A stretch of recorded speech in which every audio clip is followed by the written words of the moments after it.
Sir ನೀವು ನೋಡೋದಕ್ಕೆ ಒಳ್ಳೆ ರೌಡಿ ತರ ಇದ್ದೀರಾ ಅಂತ. ಹೌದು, ಖಂಡಿತ. ನಾನು ಯಾರು ಕನ್ನಡ ವಿರೋಧಿ ಕೆಲಸಗಳು, ಕನ್ನಡವನ್ನ ಯಾರು ವಿರೋಧಿಸ್ತಾರೆ ಅವ್ರ ಪ್ರತಿಯೊಬ್ಬರಿಗೂ ನಾನು ರೌಡಿ ಹಾಕಿಸಿದ್ದ. ಬೆಂಗಳೂರಲ್ಲಿ ಈಗಿರೋ ಪರಿಸ್ಥಿತಿ ಹೇಗಿದೆ ಅಂದ್ರೆ ಒಬ್ಬ ಸಾಮಾನ್ಯ ಕನ್ನಡಿಗಂಗೆ ಆ ಕಷ್ಟಗಳು ಗೊತ್ತಾಗ್ತಿದೆ. ಒಂದಿ ಕಡೆ ತಮಿಳು ಗ್ಯಾಂಗ್ಗಳನ್ನ ಕಟ್ಕೊಂಡು ಅಲ್ಲಲ್ಲೇ ಬ್ಯಾನರ್ಗಳನ್ನ ಹಾಕೋದು, ಈ ಕಡೆ ಒಂದು ಕಡೆ ಇತ್ತು. ಈಗ ಇತ್ತೀಚೆಗೆ ಏನಾಗಿದೆ, ಅವೆಲ್ಲ ಕಮ್ಮಿ ಆಗಿದೆ. ಹೋರಾಟಗಾರರು ನಮ್ಮಂತವ್ರು ಅಲ್ಲಿ ಹೋರಾಟ ಮಾಡ್ಕೊಂಡು ಅದನ್ನೆಲ್ಲ ಕಮ್ಮಿ ಆಗಿದೆ. ಈಗ ಎಲ್ಲರೂ ಕನ್ನಡಿಗರಾಗಿ ಬದುಕ್ತಾ ಇದ್ದಾರೆ. ನಾವು ಎಲ್ಲಾರನ್ನೂ ಅತಿಥಿಗಳಾಗಿ ಕರಿತೀವಿ, ಬನ್ನಿ ಅಂತೇಳಿ. ಆದ್ರೆ ಅವರು ಅತಿಥಿ ಆಗಿರ್ತಿಲ್ಲ. ಇಲ್ಲಿ ಮಾಲೀಕರ, ನಾನೇ ಯಜಮಾನ, ಬೆಂಗಳೂರಿಗೆ ಕರ್ನಾಟಕಕ್ಕೆ ನಾವೇ ಯಜಮಾನರು ಅನ್ನೋ ರೀತಿಲಿ ಮೆರೀತಾರೆ. ಅಂಥವ್ರಿಗೆ ಎಡೆಮುರಿ ಕಟ್ಟಲೇಬೇಕಲ್ವಾ? ನಾವು ನಿಮ್ಮ ಭಾಷೆ ವಿರೋಧಿಗಳಲ್ಲ, ನಿಮ್ಮ ವಿರೋಧಿಗಳಲ್ಲ. ಕನ್ನಡ ತನಕ್ಕೇನಾದ್ರೂ ಕುತ್ತು ಬಂದ್ರೆ ಖಂಡಿತ ಯಾವುದೇ ಕಾರಣಕ್ಕೂ ಮುಲಾಜೆ ಇಲ್ದಿರೆ ಏಕಾಏಕಿ ನೀವು ಯಾವುದೇ ಕ್ಷೇತ್ರದಲ್ಲಾಗಿರ್ಲಿ, ಎಂಥ ಉದ್ದಿಮೆದಾರ ಆಗಿರ್ಲಿ, ಎಂಥ ಮಾಲ್ನೇ ಕಟ್ಟಿರಿ, ನೀವು ಪಾಠ ಕಲಿಸೋ ಅಂಥದ್ದು ಆಗಿದೆ, ನಡೆದಿದೆ. ನಮಸ್ಕಾರ ವೀಕ್ಷಕರೇ, ನೀವು ನೋಡ್ತಿದ್ದೀರಾ ಸುದ್ದಿ ಮನೆ ಡಿಜಿಟಲ್ ಮೀಡಿಯಾ. ಇವತ್ತಿನ ನಮ್ಮ ಈ ಸ್ಪೆಷಲ್ ಎಪಿಸೋಡಿನಲ್ಲಿ ಒಬ್ಬರು ವಿಶೇಷವಾದ ಗೆಸ್ಟ್ ಇದ್ದಾರೆ. ಇವರು ಕನ್ನಡಕ್ಕಾಗಿ ಸಾಕಷ್ಟು ಹೋರಾಟಗಳನ್ನು ಮಾಡಿದಂಥವ್ರು, ಕನ್ನಡದ ವಿರುದ್ಧವಾಗಿ ಮಾತಾಡಿದಂಥವ್ರನ್ನ ಎಡೆಮುರಿ ಕಡಿದಂಥವ್ರು. ಸೊ ಕನ್ನಡವೇ ನನ್ನ ಉಸಿರು, ಕನ್ನಡವೇ ನನ್ನ ಜೀವ ಅಂತ ಇವರು ತಮ್ಮ ಜೀವನವನ್ನು ಸಾಗಿಸಿರುವಂಥವ್ರು.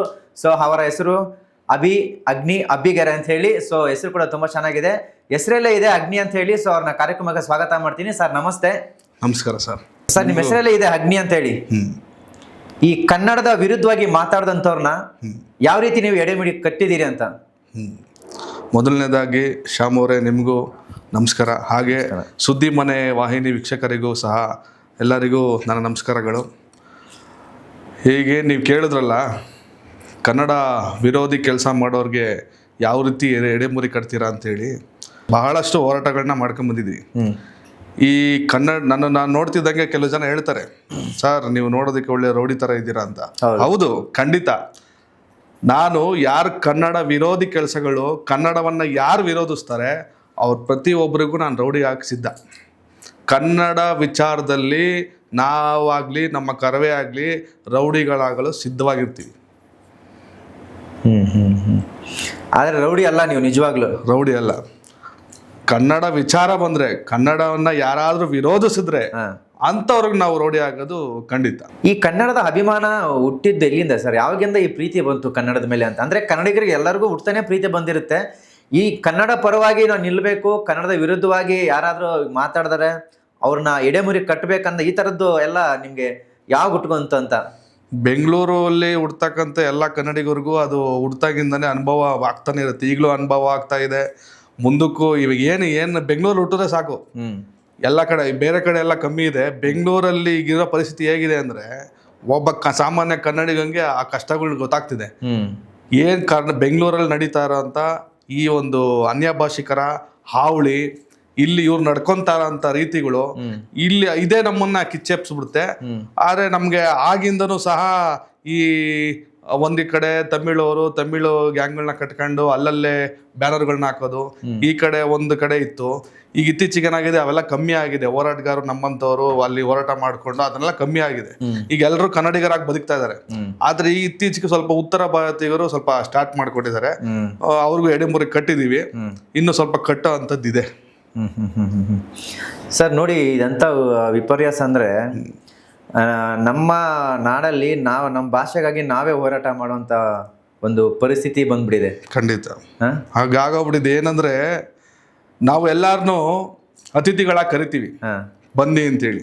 ಆದ್ರೆ ಅವರು ಅತಿಥಿ ಆಗಿರ್ತಿಲ್ಲ. ಇಲ್ಲಿ ಮಾಲೀಕರ, ನಾನೇ ಯಜಮಾನ, ಬೆಂಗಳೂರಿಗೆ ಕರ್ನಾಟಕಕ್ಕೆ ನಾವೇ ಯಜಮಾನರು ಅನ್ನೋ ರೀತಿಲಿ ಮೆರೀತಾರೆ. ಅಂಥವ್ರಿಗೆ ಎಡೆಮುರಿ ಕಟ್ಟಲೇಬೇಕಲ್ವಾ? ಪ್ರೀತಿಸಿ, ಕನ್ನಡವನ್ನು ಪ್ರೀತಿಸಿ, ಕನ್ನಡಿಗರಾಗಿ ಬದುಕಿ. ನಾವು ನಿಮ್ಮ ಭಾಷೆ ವಿರೋಧಿಗಳಲ್ಲ, ನಿಮ್ಮ ವಿರೋಧಿಗಳಲ್ಲ. ಕನ್ನಡ ತನಕ್ಕೇನಾದ್ರೂ ಕುತ್ತು ಬಂದರೆ ಖಂಡಿತ ಯಾವುದೇ ಕಾರಣಕ್ಕೂ ಮುಲಾಜೆ ಇಲ್ದಿರೆ ಏಕಾಏಕಿ ನೀವು ಯಾವುದೇ ಕ್ಷೇತ್ರದಲ್ಲಾಗಿರ್ಲಿ, ಎಂಥ ಉದ್ದಿಮೆದಾರ ಆಗಿರಲಿ, ಎಂಥ ಮಾಲ್ನೇ ಕಟ್ಟಿರಿ, ನೀವು ಪಾಠ ಕಲಿಸೋ ಅಂಥದ್ದು ಆಗಿದೆ, ನಡೆದಿದೆ. ಕರ್ನಾಟಕ ವಿಶಾಲವಾದ ಹೃದಯದವರು ನಮ್ಮ ಕರ್ನಾಟಕದವರು. ಅಂದರೆ ಯಾರೇ ಬಂದ್ರೂ ಬನ್ನಿ ಬನ್ನಿ ಬನ್ನಿ ಅಂತ ಕರೆದು ನಾವು ಪ್ರೀತಿ ಕೊಡ್ತೀವಿ. ಬಟ್ ಆ ಪ್ರೀತಿ ಕೊಟ್ಟದನ್ನ ಅವರು ಬೇರೆ ಥರನೇ ಇಲ್ಲಿ ಅದನ್ನು ಅಂದರೆ ಉಪಯೋಗ ಮಾಡ್ಕೊಳ್ತಿದ್ದಾರೆ. ಇವಾಗ ನೀವು ಹೇಳ್ದಂಗೆ ಈ ಬಿಹಾರಿಗಳಿರ್ಬೋದು, ಈ ಮರಾಠೀಸ್ ಇರ್ಬೋದು, ತಮಿಳಿಯನ್ಸ್ ಇರ್ಬೋದು, ಇನ್ನೂ ಕೆಲವೊಂದಷ್ಟು ಎಲ್ಲ ಇದ್ದಾರೆ. ಸೊ ಇಲ್ಲಿ ಬರ್ತಿದ್ದಂಗೆ ಕನ್ನಡದವ್ರ ಮೇಲೇ ಬಂದು ಕೆಲವೇ ದಿನಕ್ಕೆ ಕನ್ನಡಿಗರ ಮೇಲೇ ದಬ್ಬಾಳಿಕೆ ಮಾಡೋಕ್ಕೆ ಶುರು ಮಾಡ್ಬಿಡ್ತಾರೆ. ಸೊ ಈ ಥರದ್ದೆಲ್ಲ ನೋಡಿದಾಗ ನೀವು ಕನ್ನಡ ಪರ ಹೋರಾಟಗಾರರಾಗಿ ನಿಮ್ಗೆ ಯಾವ ರೀತಿಯ ಒಂದು ಕಿಚ್ಚು ಅದೇಳುತ್ತೆ ಅಂತ? ಕಿಚ್ಚು ಅಂದರೆ ನಾವು ಹೋರಾಟ ಮಾಡೋದಕ್ಕಿಂತ ಮುಂಚೆನೇ ನಮ್ಮದೇ ಆದಂಥ ಕೆಲವೊಂದು ಸಿದ್ಧಾಂತಗಳಿದೆ. ಆ ಸಿದ್ಧಾಂತದ ಮೇಲೆ ನಾವು ಹೋರಾಟಗಳನ್ನ ಮಾಡೋದು. ಹಾಗೆ ಯಾವ ವಿಚಾರದಲ್ಲಿ ಇವ್ರು ತಪ್ಪು ನಡೀತಿದೆ, ಏನೋ ಒಂದು ನಾಮಫಲಕ ವಿಚಾರನ, ಅಥವಾ ಇಲ್ಲ ಒಬ್ಬ ಕನ್ನಡಿಗರಿಗೆ ಅನ್ಯಾಯ ಆಗೋ ವಿಚಾರನ, ಇಲ್ಲ ಕೆಲಸ ಕನ್ನಡಿಗನಿಗೆ ಇಷ್ಟು % ಕನ್ನಡಿಗರಿಗೆ ಕೆಲಸ ಕೊಡಬೇಕು ಅನ್ನೋ ವಿಚಾರನ, ಅದೊಂದೊಂದು ಈ ವಿಚಾರಗಳನ್ನು ತಗೊಬೇಕಾಗತ್ತೆ. ಯಾವ ವಿಚಾರಕ್ಕೆ ಯಾವ ರೀತಿ ಹೋರಾಟ ಮಾಡಬೇಕು, ಈ ಥರ ಎಲ್ಲ ಇದೆ. ಆ ವಿಚಾರಗಳನ್ನ ಕೈಗೆತ್ತಿಕೊಂಡು ಅದನ್ನು ಯಾವ ರೀತಿ ಹೋರಾಟ ಮಾಡಬೇಕು ಅಂತೇಳಿ ಒಂದು ನಮ್ಮ ಸಂಘಟನೆಯಿಂದ ಒಂದು ಚರ್ಚೆ ಮಾಡಿ ಅದ್ರ ಮುಖಾಂತರ ಹೋರಾಟಕ್ಕೆ ಕೈ ಎತ್ಕೊತೀವಿ.